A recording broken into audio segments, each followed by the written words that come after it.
Hello friends, कैसे हैं आप सब। आई होप कि आप सभी लोग अच्छे होंगे। फ्रेंड्स, आपके अपने चैनल बीपीएससी टीचर अजहर में और इस नई क्लास में मैं आप सभी लोगों का तहे दिल से स्वागत करता हूं। फ्रेंड्स, आज हम लोग हिंदी व्याकरण का एक बहुत ही महत्वपूर्ण टॉपिक लिंग यानी जेंडर के बारे में पढ़ेंगे। फ्रेंड्स, इस टॉपिक से आपके बोर्ड के एग्ज़ाम में प्लस हिंदी से रिलेटेड किसी भी कम्पिटिटिव एग्ज़ाम में 100% क्वेश्चन पूछे ही जाते हैं। और फ्रेंड्स, इस क्लास में हम लोग इस टॉपिक यानी लिंग के टॉपिक को बहुत ही मज़ेदार ट्रिक के साथ में और डिटेल में पढ़ेंगे, ताकि इससे रिलेटेड, लिंग से रिलेटेड कोई भी किसी भी तरह का क्वेश्चन आपसे पूछा जाए उसका आप 1-2 सेकंड के अंदर आंसर 100% दे दें। तो फ्रेंड्स, यदि आप मेरे चैनल पर नए हैं तो मेरे चैनल को सब्सक्राइब कर लीजिए और बेल आइकन को प्रेस कर लीजिए, ताकि इन फ्यूचर मेरी सभी क्लासेस का नोटिफिकेशन आपको हमेशा समय पे मिलता रहे। फ्रेंड्स, पहला क्वेश्चन होता है कि लिंग किसे कहते हैं। ठीक है, यहाँ पे परिभाषा है, लिंग शब्द संस्कृत भाषा का है जिसका शाब्दिक अर्थ है चिन्ह। ठीक है, जिस चिन्ह द्वारा यह जाना जाए कि अमुक शब्द पुरुष जाति का है या स्त्री जाति का है उसे लिंग यानी जेंडर कहते हैं। फ्रेंड्स, ये याद रखिएगा कि लिंग संस्कृत भाषा का शब्द है। कभी कभी आपसे डायरेक्ट ये पूछा जाता है कि लिंग किस भाषा का शब्द है, तो संस्कृत भाषा का है। और लिंग का शाब्दिक अर्थ क्या होता है, तो चिन्ह होता है। ठीक है, यहाँ पे दूसरी परिभाषा है फ्रेंड्स इस लिंग की, कि संज्ञा के जिस रूप से पुरुषत्व यानी पुरुष जाति या स्त्रीत्व यानी स्त्री जाति का बोध हो उसे लिंग कहते हैं। ठीक है फ्रेंड्स, ये वेरी वेरी इंपॉर्टेंट इसकी परिभाषा है, आप लोग याद रखेंगे। आगे चलते हैं।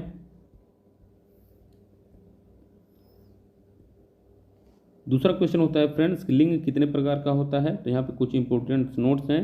हिंदी में लिंग 2 प्रकार के होते हैं। ठीक है, हिंदी में ये याद रखेंगे कि हिंदी में लिंग 2 प्रकार के होते हैं। पहला है पुल्लिंग, दूसरा है आपका स्त्रीलिंग। हम लोग पहला देखते हैं पुल्लिंग। जिन संज्ञा शब्दों से पुरुषत्व यानी पुरुष जाति का बोध होता है उसे पुल्लिंग मस्कुलिन कहते हैं। ठीक है, जैसे यहाँ पे एग्जाम्पल है, लड़का, बैल, घोड़ा, कुत्ता, शेर, पेड़, नगर इत्यादि। ये सभी के सभी पुल्लिंग हैं जो पुरुष जाति के अंतर्गत आते हैं। ठीक है, आगे चलते हैं। दूसरा है फ्रेंड्स स्त्रीलिंग। जिन संज्ञा शब्दों से स्त्रीत्व यानी स्त्री जाति का बोध हो उन्हें स्त्रीलिंग यानी फेमिनाइन कहते हैं। जैसे लड़की, गाय, लता, पूरी इत्यादि। ये दोनों परिभाषाएं वेरी वेरी इंपॉर्टेंट है, आप लोग याद रखेंगे इसे। कभी कभी आपसे सीधे सीधे इसकी परिभाषाएं भी पूछ ली जाती हैं, चाहे वो बोर्ड का एग्ज़ाम हो या फिर हिंदी से रिलेटेड किसी भी तरह का कोई कम्पिटिटिव एग्जाम हो, डायरेक्ट परिभाषाएं पूछ ली जाती है, तो आप लोग इसे याद रखेंगे। आगे चलते हैं।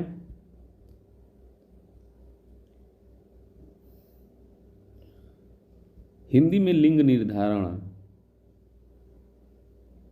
हिंदी में लिंग निर्धारण 3 प्रकार से किया गया है। ठीक है, कितने प्रकार से, 3 प्रकार से। ठीक है, ये भी वेरी वेरी आपका इम्पोर्टेंट है, आप लोग याद रखेंगे।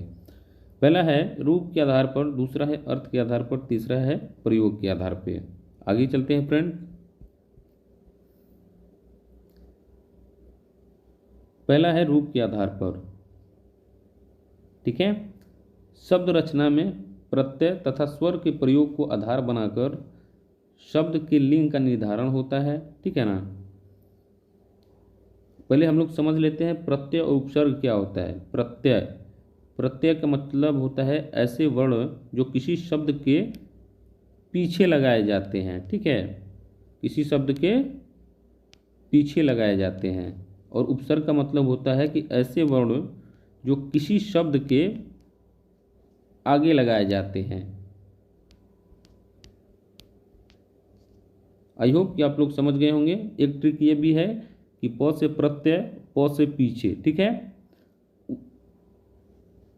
उपसर्ग अ से आगे। ठीक है, तो आप ऐसे भी याद कर सकते हैं। प से प्रत्यय सिर्फ एक भी याद रखेंगे तो आसानी से आप पहचान लेंगे कि क्या है। ठीक है ना, ये प्रत्यय है या उपसर्ग जुड़े हुए हैं। ठीक है, प से प्रत्यय यानी प से पीछे। ठीक है,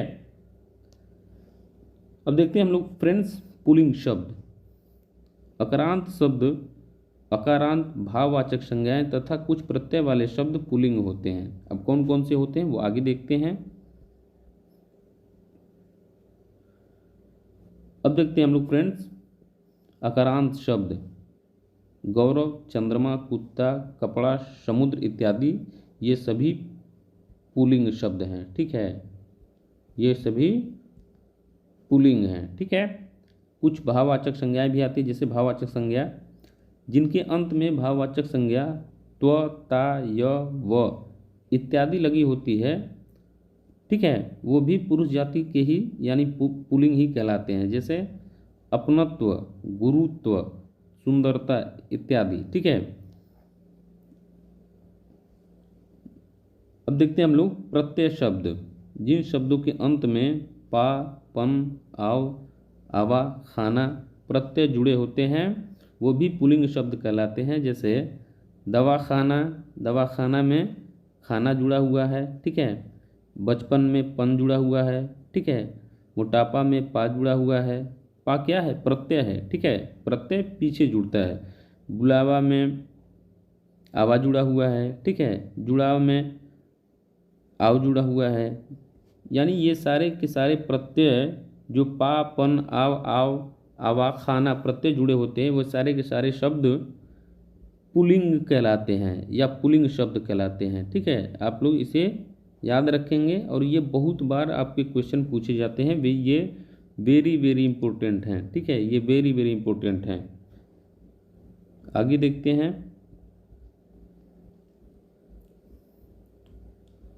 स्त्रीलिंग शब्द। आकारांत शब्द, इकारांत शब्द तथा कुछ प्रत्यय वाले शब्द स्त्रीलिंग शब्द होते हैं। आकारांत या इकारांत शब्द जैसे लता, कविता, उमा इत्यादि ये सभी क्या है? स्त्रीलिंग शब्द हैं। ठीक है, ये सभी स्त्रीलिंग शब्द हैं। ठीक है, अब कुछ देख लेते हैं इकारांत। इकारांत शब्द कवि, हानि, नदी इत्यादि ये सभी के सभी स्त्रीलिंग जाति के अंतर्गत आते हैं। ठीक है, आगे देखते हैं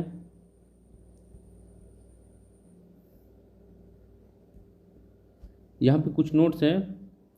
कुछ इकारांत शब्द पुल्लिंग होते हैं, जैसे कवि, रवि, हाथी, दही, पानी। ठीक है, ये सारे के सारे शब्द जो हैं ये पुल्लिंग शब्द हैं। ठीक है, आप लोग याद रखेंगे इसे।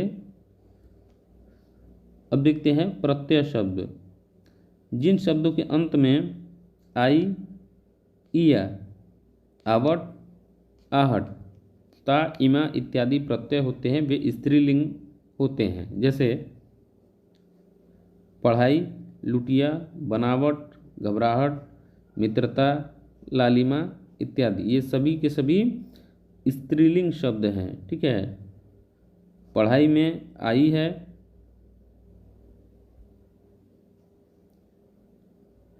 ठीक है ना, पढ़ाई में आई है, लुटिया में इया है, बनावट में आवट है, घबराहट में आहट है, मित्रता में ता है, लालिमा में इमा है। तो ये सभी के सभी स्त्रीलिंग शब्द के अंतर्गत आते हैं। ठीक है, और ये भी आपके वेरी वेरी इंपॉर्टेंट हैं। ठीक है, आगे चलते हैं।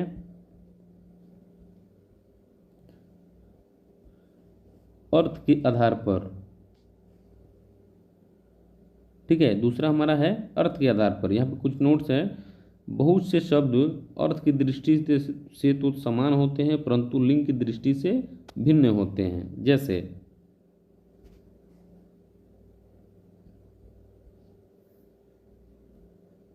अब देख लेते हैं कुछ यहाँ पे पुल्लिंग और स्त्रीलिंग शब्द हैं। यहाँ पे पुल्लिंग और यहाँ पे स्त्रीलिंग शब्द। दादा जो पुल्लिंग शब्द है तो स्त्रीलिंग दादी होता है। ठीक है, कवि पुल्लिंग शब्द है तो इसका स्त्रीलिंग होता है कवित्री। ठीक है ना, घोड़ा पुल्लिंग शब्द है तो इसका स्त्रीलिंग होता है घोड़ी। नर पुल्लिंग शब्द है तो इसका स्त्रीलिंग मादा है। ठीक है, ये सिंह है पुल्लिंग शब्द तो इसका स्त्रीलिंग शब्द होगा सिंहनी। अध्यापक, अध्यापक का अध्यापिका, लेखक का लेखिका, शेर का शेरनी, श्रीमान का श्रीमती और शिष्य का शिष्या होता है। ठीक है, आगे चलते हैं।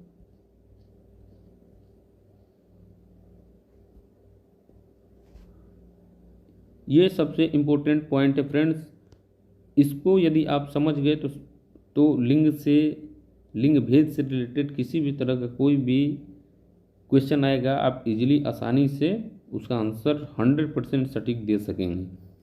यहाँ पे नोट से स्त्रीलिंग एवं पुल्लिंग शब्दों का उचित प्रयोग करने से ही वाक्य शुद्ध होता है, इसे सिर्फ याद रखना है। ठीक है, उचित प्रयोग करने से वाक्य शुद्ध होता है। ठीक है, यदि आप वाक्य को शुद्ध बनाना समझ गए तो लिंग से रिलेटेड किसी भी तरह का कोई क्वेश्चन आएगा, आप उसका इजीली 100% सटीक आंसर देंगे। जैसे रूपा विद्वान है, ठीक है, तो ये क्या है, अशुद्ध है। विद्वान पुरुष जाति वर्ग के लिए ये लगाया जाता है। अब यहाँ पे दूसरा है कि रूपा विदुषी है, तो ये आपका शुद्ध है। ठीक है, रेखा अच्छी कवि है, कवि किस जाति का शब्द है, तो ये पुल्लिंग जाति का है, तो ये अशुद्ध हो जाएगा। ठीक है, रेखा क्योंकि फीमेल है, तो रेखा अच्छी कवयित्री है, तो ये आपका शुद्ध हो गया। ठीक है, अब कुछ चीज़ें हैं जो जब उन शब्दों से आप वाक्य बनाएंगे तो आप समझ जाएंगे कि यह किस जाति का शब्द है। जैसे मान लीजिए पानी ठंडा है, ठीक है ना, पानी ठंडी है तो नहीं बोल सकते हैं पानी ठंडा है, तो पानी ठंडा है तो ये पानी मेल जाति यानी पुरुष जाति का शब्द है। अब जैसे कुछ लोग होते हैं जो बोलते हैं दही खट्टी है, ठीक है, जबकि दही पुल्लिंग शब्द होता है, तो दही खट्टा है, शुद्ध ये होगा दही खट्टा है। ठीक है, कोई भी आपके एग्ज़ाम में दे दिए शब्द, जैसे कि मान लीजिए निम्न में से पुरुष जाति का कौन सा शब्द है, ठीक है, कौन सा वर्ड्स है, तो मान लीजिए सपोज आम है, तो उससे आप एक वाक्य बनाएंगे, आम मीठा है या आम मीठी है। ठीक है, तो आम मीठा होता है, ठीक है, तो यह पुरुष जाति का शब्द है, आप समझ जाएंगे। ठीक है, कि यह पुल्लिंग शब्द है। जो भी आपसे कॉम्पिटिटिव एग्जाम्स में या फिर आपके बोर्ड के एग्जाम में दिए गए हैं कि निम्नलिखित में से स्त्रीलिंग शब्द कौन सा है, तो उससे आप तुरंत एक वाक्य बनाइए, उस वाक्य से पता चल जाएगा, और शुद्ध वाक्य बनाइए, और उस वाक्य से आपको पता चल जाएगा कि यह किस जाति का शब्द है। इस ट्रिक को आप हमेशा सदैव याद रखेंगे। ठीक है, आगे चलते हैं। तीसरा है प्रयोग के आधार पर। ठीक है, नोट है, प्रयोग के आधार पर लिंग निर्धारण करने हेतु संज्ञा, सर्वनाम, कारक चिन्ह और विशेषण को आधार बनाया जाता है। ठीक है, जैसे सोहन अच्छा लड़का है, तो पुल्लिंग हो गया क्या आपका, सोहन। ठीक है, तो सोहन जब पुल्लिंग है तो यहाँ पे लड़का होगा। ठीक है, रीमा अच्छी लड़की है, तो रीमा क्या है, रीमा स्त्रीलिंग है। ठीक है, यह एक शुद्ध वाक्य है। ठीक है, दूसरा है यह विनय की पुस्तक है, यह विनय की पुस्तक है, तो पुस्तक क्या है, स्त्रीलिंग शब्द है। ठीक है, आगे चलते हैं। यह विनय का पेन है, तो पेन पुल्लिंग शब्द है। ठीक है, आगे चलते हैं, आगे देखते हैं हम लोग।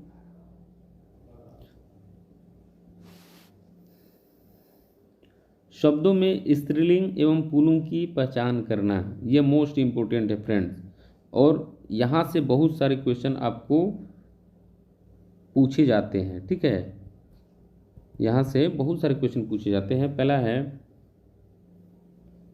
पुल्लिंग शब्दों में आ के स्थान पर या प्रत्यय लगाने से स्त्रीलिंग बन जाते हैं। जैसे कुत्ता में आ जुड़ा हुआ है, यहाँ हमने या कर दिया तो कुतिया हो गया। ठीक है, बूढ़ा में आ जुड़ा हुआ है और हमने या जोड़ दिया तो क्या हो गया, बुढ़िया।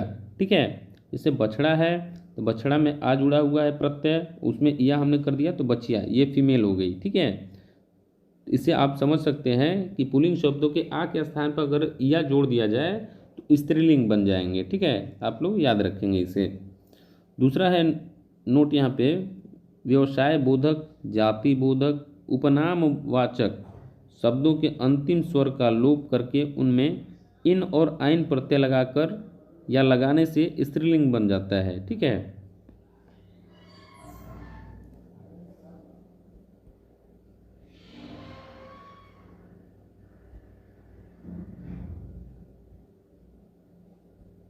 जैसे धोबी, धोबी में ई लगा हुआ है। ठीक है, उसमें हम लोग इन या आइन लगा देंगे तो धोबिन में इन लग गया तो यहाँ क्या हो गई, स्त्री हो गई। ठीक है। जैसे कहार मेल है यानी पुरुष जाति का शब्द है तो उसमें आइन हमने लगा दिया तो कहारिन हो गया, तो ये फीमेल जाति का यानी स्त्रीलिंग शब्द हो गया। ठीक है। माली, माली में इन लगा दिए तो मालिन हो गया। ठीक है। बाघ का बाघिन हो गया। ये सभी के जो जिसमें हम लोगों ने ई, इन और आइन प्रत्यय लगाते हैं तो स्त्रीलिंग शब्द बन जाते हैं। ठीक है, ये आप लोग याद रखेंगे।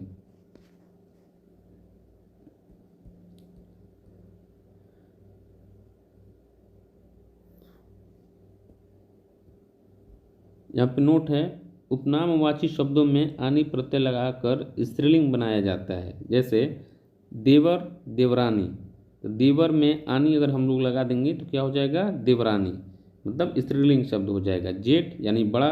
ठीक है, तो जेठ में हम लोग आनी लगा देंगे तो जेठानी हो जाएगा। ठीक है। खत्री, खत्री में आनी अगर लगा दिए तो खतरानी शब्द हो जाएगा। तो ये सभी आपके स्त्रीलिंग शब्द बन जाते हैं। ठीक है। आगे चलते हैं। यहाँ पे नोट है, संस्कृत के वान और मान प्रत्यांत विशेषण शब्दों में वान तथा मान को क्रमशः वति और मति कर देने से स्त्रीलिंग बन जाते हैं। ठीक है, अब कैसे बनते हैं देखते हैं आगे।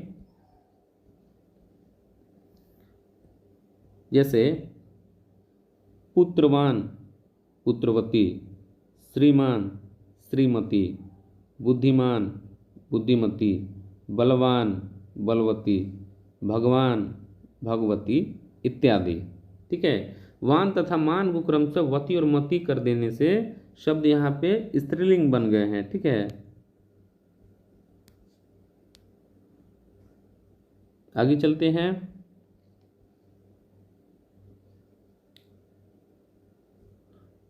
यहाँ पे नोट है, संस्कृत के आकारांत विशेषण शब्दों के अंत में आ लगा देने से स्त्रीलिंग बन जाते हैं। जैसे प्रीतम में आ लगा दिए तो प्रीतमा हो गया, या प्रीतम पुल्लिंग है। ठीक है, पुल्लिंग यानी मेल जाति का है, और प्रीतमा स्त्रीलिंग हो गई। ठीक है।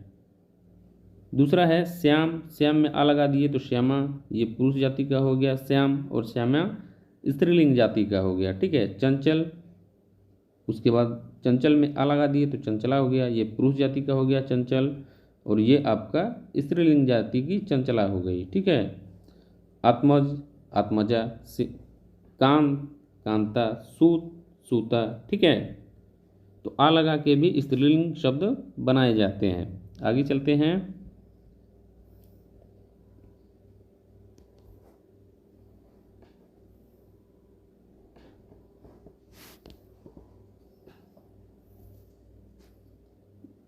यहाँ नोट है, जिन पुल्लिंग शब्दों के अंत में अक होता है उनमें अक के स्थान पर इका लगा देने से स्त्रीलिंग बन जाते हैं। जैसे बालक में इका लगा दिए तो बालिका हो गया, बालक मेल हो गया, बालिका फीमेल हो गई। ठीक है। नायक में इका लगा देंगे तो नायिका हो जाएगा। ठीक है। पालक में इका लगा देंगे तो पालिका हो जाएगा। सेवक में इका लगा देंगे तो सेविका हो जाएगा। ठीक है। लेखक का लेखिका हो जाता है। ठीक है, इत्यादि। अब सीधे सीधे आपसे क्वेश्चन ये भी पूछा जाता है कि निम्नलिखित में से लेखक का स्त्रीलिंग शब्द कौन सा बनेगा, तो लेखक का क्या बनेगा, लेखिका बनेगा। ठीक है। नायक का नायिका बनेगा, पालक का पालिका बनेगा, सेवक का सेविका बनेगा। ठीक है। आगे देखते हैं। इसे आप लोग याद रखेंगे फ्रेंड्स, ये मोस्ट इम्पोर्टेंट है, ये मोस्ट इम्पोर्टेंट टॉपिक है, इस चैप्टर का मोस्ट इम्पोर्टेंट टॉपिक है। ठीक है। देशों, दिनों, महीनों, अनाजों, पेड़ों, विभागों, सागरों, ग्रहों और पर्वतों के नाम पुल्लिंग होते हैं। ठीक है, देशों, दिनों, महीनों, अनाजों, पेड़ों, विभागों, सागरों, ग्रहों और पर्वतों के नाम, इसे आप लोग याद रखेंगे।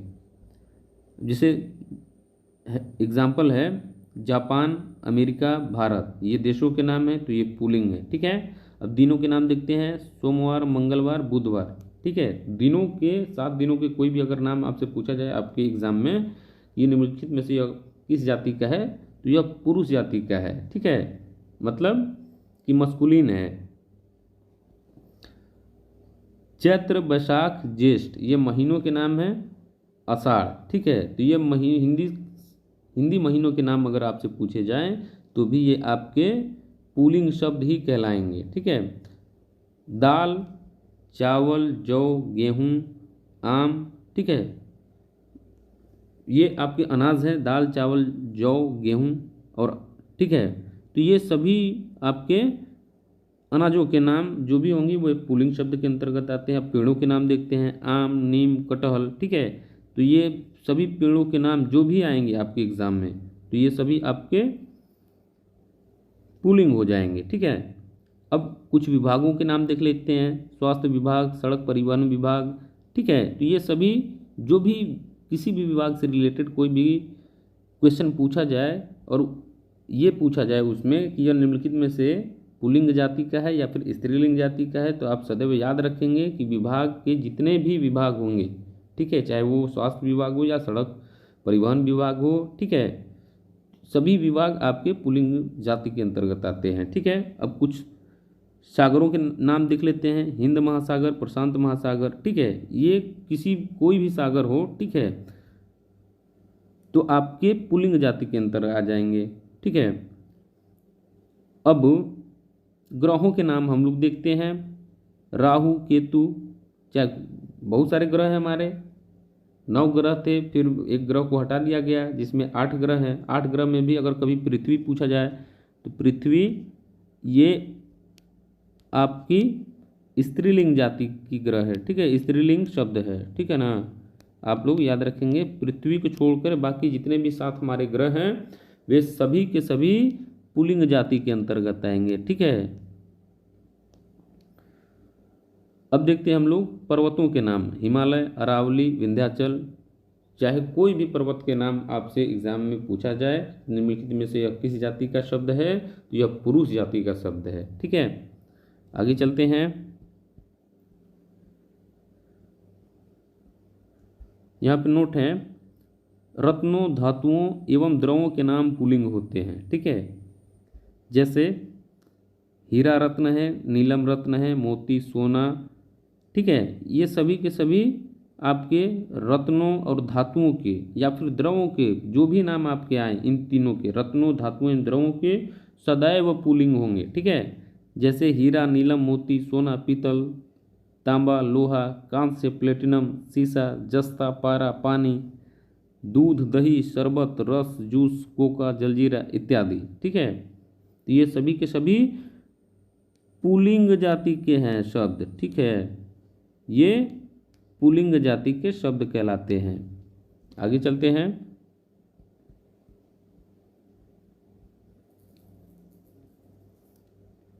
यहाँ पे नोट है, नदियों, तिथियों तथा नक्षत्रों के नाम स्त्रीलिंग होते हैं। जैसे गंगा नदी है, यमुना, गोदावरी, कावेरी, ये सब नदी हैं। ठीक है, तिथियों जैसे द्वितीया, तृतीया, चतुर्थी। ठीक है, और नक्षत्र अश्विनी, रोहिणी, ये इत्यादि, ये सभी स्त्रीलिंग शब्द के अंतर्गत आते हैं। ठीक है, स्त्रीलिंग शब्द के अंतर्गत आते हैं। आगे देखते हैं, यहाँ पे कुछ नोट है।